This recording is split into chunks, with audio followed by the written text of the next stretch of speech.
नमस्कार। मेरा नाम है सुधीर जोगलेकर और आज जो कहानी मैं आपको सुनाने जा रहा हूँ उसका शीर्षक है इलेक्शन और ब्लैक मैजिक। जी हाँ, इलेक्शन। हमने अपनी ज़िंदगी में बहुत सारे इलेक्शन देखे। अभी फ़िलहाल 2019 में सेंटर के इलेक्शन हुए, फिर हुए स्टेट के इलेक्शन और अभी 2022 में मुंबई महानगर पालिका के इलेक्शंस तो आ ही रहे हैं। इलेक्शंस, ये शब्द सुनने के बाद मुझे याद आता है माउस ट्रैप, जो नाटक लगातार 1955 से लेकर आज तक खेला जा रहा है। एक्टर्स बदलते हैं, क्रू बदलता है, बदलता नहीं वो नाटक। वैसे ही ये इलेक्शन का भी है। एक्टर्स बदलते हैं, बाकी का माहौल बदलता है, लेकिन जो वातावरण है, जो अंडरकरंट्स है, वो सब खास वैसे ही रहते हैं हर इलेक्शन में। हमारे समय ये था कि जब नॉमिनेशन फॉर्म भरने की डेट आ गई, तब जो तीसरे साल में है विद्यार्थी, उनके लिए तो ये सबसे बढ़िया मौका था, क्योंकि अगले साल तो आप वैसे भी इलेक्शन के दायरे से बाहर हो जाते हैं। एक तो आपके प्रायोरिटीज़ अलग है, मार्क्स पाने हैं, फॉरेन जाना है, किसी को अच्छी नौकरी पानी है, और सेकंड ईयर में क्या है कि आपका अभी तक उतने सेटल नहीं हुए। थर्ड ईयर एक ऐसा मौका है कि आप पूरे सेटल रहते हैं। हमने भी, यानी कि मेरे रूम पार्टनर्स महेश, मिहिर और मैं, जब 11:55 रात को हमने चाय का आखिरी ऑर्डर दिया, तब हम यही तय करने वाले थे कि इलेक्शन लड़ेगा कौन। ज़्यादा करके तो मिहिर, लेकिन हमें बाद में ये पता चला कि मिहिर थोड़ा एग्रेसिव होने की वजह से उसने किसी लोगों को हर्ट किया था। महेश शांत आदमी था, इसके लिए महेश के नाम पर ठप्पा लग गया। इलेक्शन महेश लड़ेगा। सामने था पैडी।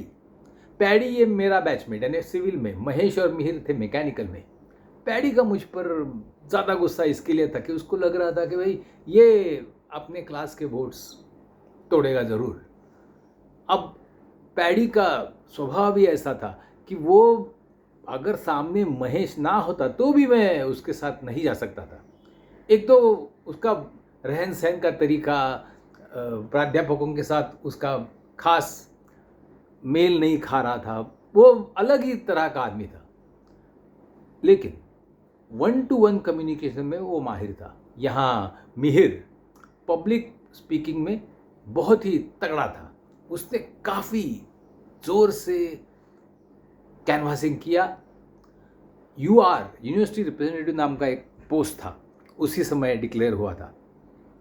एक दूसरा आदमी जिसने पर्ची भरी मिहिर के साथ, उसको मिहिर ने क्या करके पटाया या आज तक हमको पता नहीं। साम दाम दंड भेद, इनमें से कुछ भी उसने इस्तेमाल किया होगा, ये मुझको विश्वास है। लेकिन एक ही आदमी अनअपोज्ड इलेक्शन जीत के आया, वो था मिहिर। यहाँ पे उसने महेश का भी जी जान से कैनवासिंग किया, लेकिन फिर भी महेश 2 वोटों से ही सही हार गया। वो साल तो जाना था। हम फिर भी बड़े स्पोर्ट्समैन स्पिरिट दिखा के पैडी के पास गए। पैडी ने भी हमारा स्वागत किया दिल से और कहा कि इलेक्शन तो हो गया, वो माहौल तो ख़त्म हो गया अब, लेकिन अब मुझे आपको पूरा कोऑपरेशन चाहिए आपसे। ठीक है, इलेक्शन लड़ते हैं, इलेक्शन हो जाते हैं। हमने ऐसे तो हाँ कहा, लेकिन हमारे दिल में भावनाएं थी वो रिवेंज की, बदले की। वो साल तो बीत गया। अगले साल वैसे तो हम इलेक्शन लड़ने से आउट हो गए थे, लेकिन तब तक पैडी और मिहिर दोनों की महत्वाकांक्षाएं आसमान छू रही थी। अब उन्होंने अपना अपना पैनल खड़ा किया। फिर से वही डेडलाइंस, सीमा रेखाएं सब बनने लगी। उम्मीदवारों का चयन हुआ। उम्मीदवार इस तरह से चुने गए जो तगड़े हो, काबिल हो, और उनका कैनवासिंग के लिए मिहिर फिर से जुट गया। ये सब तो हो रहा था, लेकिन मिहिर ने जो ट्रम्प का इक्का खेला वो कुछ और ही था। एक दिन एक फेस रीडर हमारे हॉस्टल में आया और वो सबका भविष्य बता रहा था। बाद में हमको पता चला कि ये ब्लैक मैजिक एक्सपर्ट है। उसने अपने भाषण की शुरुआत ही ऐसे की। हमारी विजय निश्चित है। ये सुन के हम सबको बहुत ही खुशी हुई, क्योंकि जीत के लिए हम तरस रहे थे, तड़प रहे थे। प्रदीप उसका नाम था। प्रदीप के पाँव पे कुछ निशान था, जैसे घाव होता है, जैसे कुछ जख्म होता है। हमने उससे पूछा भी कि ये क्या है। वो बोला कि क्या होता है कि ये ब्लैक मैजिक ऐसी चीज़ है कि हम कभी कभी इनोसेंट लोगों को भी हर्ट कर देते हैं, जब उनका कोई गुनाह नहीं, फिर भी हम उसका कुछ बुरा करते हैं। ये हमें बाद में पता चलता है, तो उसकी सज़ा हमें भुगतनी पड़ती है। सज़ा भुगतनी पड़ती है, बाप रे, हम किससे डील कर रहे थे। वैसे भी ये इलेक्शन में जो घाव होते हैं, जो ज़ख्म होते हैं, वो जल्दी भरते नहीं। वो भरते हैं तो सिर्फ बदले की आग से, या तो फिर अपने आप समय के साथ वो ठीक हो जाते हैं, तो पता नहीं उनका क्या होता है। इस बार भी इलेक्शन तगड़ा हुआ और फिर इलेक्शन के रिजल्ट का दिन आ गया। उसके पहले साल पैडी पर सब तरह के आरोप हुए थे। वोट में हेराफेरी, वोट बॉक्स का उड़ा लेना, या तो बोगस वोटिंग, सब तरह के इल्ज़ाम उस पर थे। इस समय देखते हैं वो क्या करता है। हम उस समय चित्रा थिएटर में कोई मशहूर फिल्म देखने जा बैठे थे, और इंटरवल में कुछ समय के लिए मिहिर बाहर गया और फिर से अंदर आया, और आया वो ज़ोरदार न्यूज़ लेके कि हमारा पूरा का पूरा पैनल विजय पा चुका था। उसमें भी एक एक्सेप्शन था, रमेश नाम के लड़के का। रमेश ने दोनों पैनल का सपोर्ट पाया था। वो सबसे बड़ा पॉलिटिशियन था, वो थर्ड ईयर में भी था, तो उसकी विजय तो बहुत ज़्यादा मार्जिन से हुई। एक विजय की यात्रा तो निकली, लेकिन यात्रा समाप्त हुई हमारे रूम पे, जहाँ पे अपनी बैग लेके पैडी मौजूद था। वो आया, पहले तो अभिनंदन किया, और बाद में कहने लगा कि आपने क्या ब्लैक मैजिक इस्तेमाल किया मेरे खिलाफ।